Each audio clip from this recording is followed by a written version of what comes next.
social media insist that the Bible says so when it comes to some moral or theological claim that they want to defend. And there's a huge problem with this. And the problem is that the Bible doesn't say anything at all. It's a text. It cannot speak, and it does not have inherent meaning. And this is going to strike a lot of people as rather counterintuitive.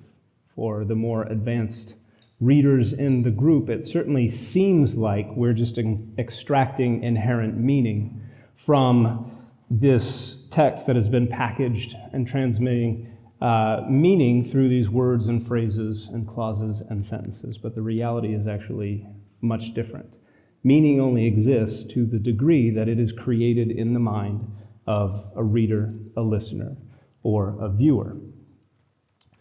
Now, precisely how we generate meaning from linguistic expressions can get rather complex, but we can simplify it down to a two-step process. And it starts with our mind generating as many potential meanings as it can from a given linguistic expression based on its experiences with agreements that have been reached regarding relationships between specific linguistic expressions and specific semantic content or meaning.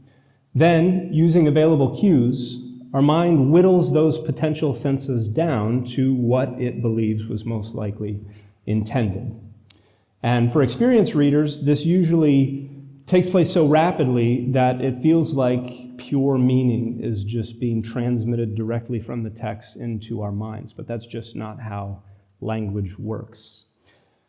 It's important to note that when we generate meaning from a linguistic expression, that meaning was not inherent to or contained within the text, and it wasn't the only possible meaning that could have been intended. A text is just a configuration of symbols, and any given configuration of symbols could be associated with a limitless number of meanings and shades of meanings, depending on those agreements, and this is why secret codes work.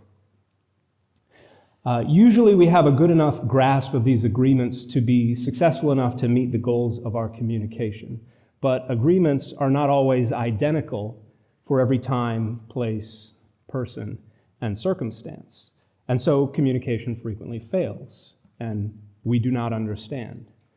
And this fact was made abundantly clear to me my first week at the University of Oxford when I stumbled upon a KFC on Cornmarket Street and excitedly went in and asked for biscuits. And the poor young man behind the counter could not fathom why I would imagine they were in the business of making, much less selling, biscuits.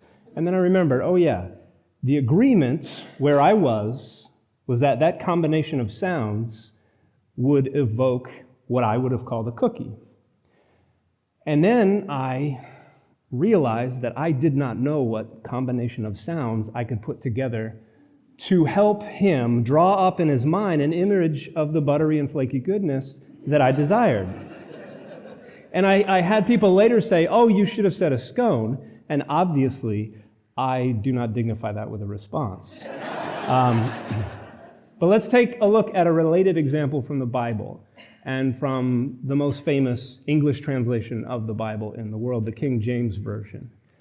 This is the 22nd verse of the letter of Jude in the King James Version, and it says, "But of some have compassion, making a difference." And I want you to think about the meaning that was generated in your mind when you heard the phrase making a difference. Most of us have almost exclusively had experience seeing that combination of sounds associated with the idea of having a positive impact or a positive influence.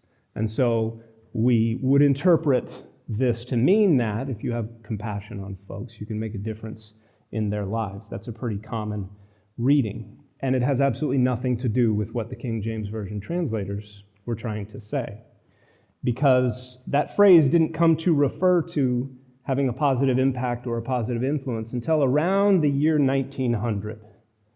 And the King James Version was published in 1611. And in that time period, to make a difference meant to make a distinction. That's the agreement that the translators had in mind.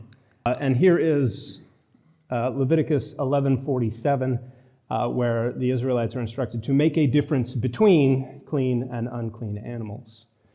So the translators of the King James Version were trying to say that one should be discerning regarding to whom you are going to show compassion. So it's an entirely different message. And the overwhelming majority of the readers of the King James Version today miss this because their experience with that phrase did not equip them with the adequate interpretive lenses to generate the correct meaning. Once again, this demonstrates that we're not extracting inherent meaning from a text. We are generating meaning with a text based on our own experiences.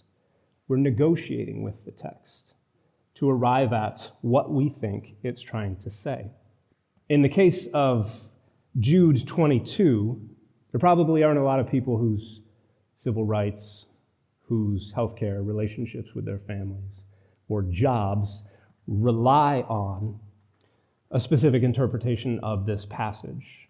And so most of y'all are probably happy to accept that the meaning that comes most naturally to us is a misunderstanding, a misinterpretation. But imagine if all those things did rely on the most common interpretation today. It might be a lot harder to accept that that is a misunderstanding and a misinterpretation. That was never intended. And this brings us to another critical feature of how our minds generate meaning with authoritative texts.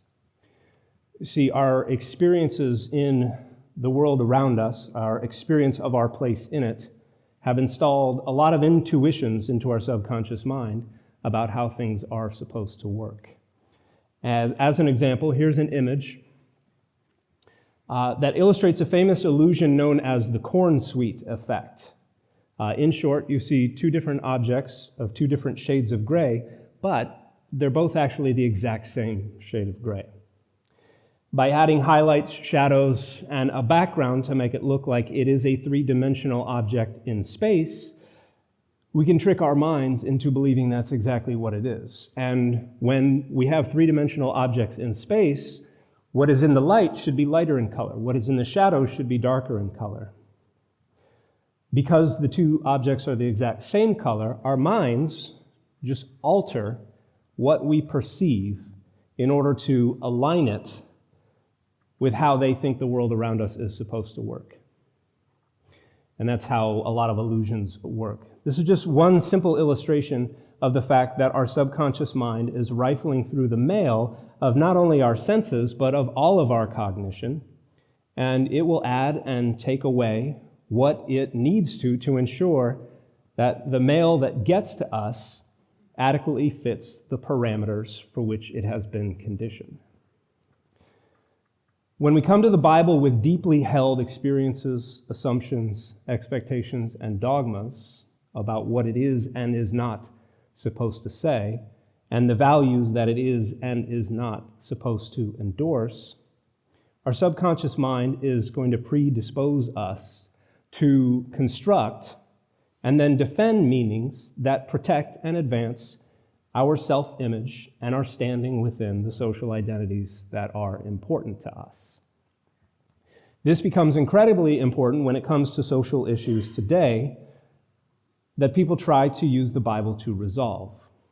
Issues like LGBTQIA rights, nationalism, the role of women in society, environmentalism, vaccines, contraception, abortion, disciplining children, the role of religion in government, the end of the world, and many, many other things. The convictions that we have about these issues are overwhelmingly socially constructed. And when we take those convictions to the Bible, it is those convictions that are governing how we intuitively construct meaning.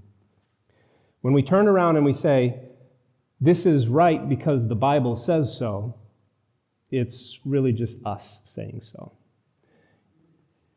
We're trying to leverage the authority of the Bible in order to grant divine inspiration and divine authority to convictions that we hold because of our experiences and our relationships. This has caused untold anxiety conflict, trauma, oppression, abuse, and even death for millennia. If we're going to look up as a society and rise above the division and confusion, we need to learn to think critically about how everything we're bringing to the Bible influences how we read it. And we need to develop the discipline to overcome the impulse to appeal to its authority, to baptize our own intuitions and our own dogmas. The Bible doesn't say so. And the sooner we realize this, the sooner we can elevate our thinking, our communities, and our future. Thank you.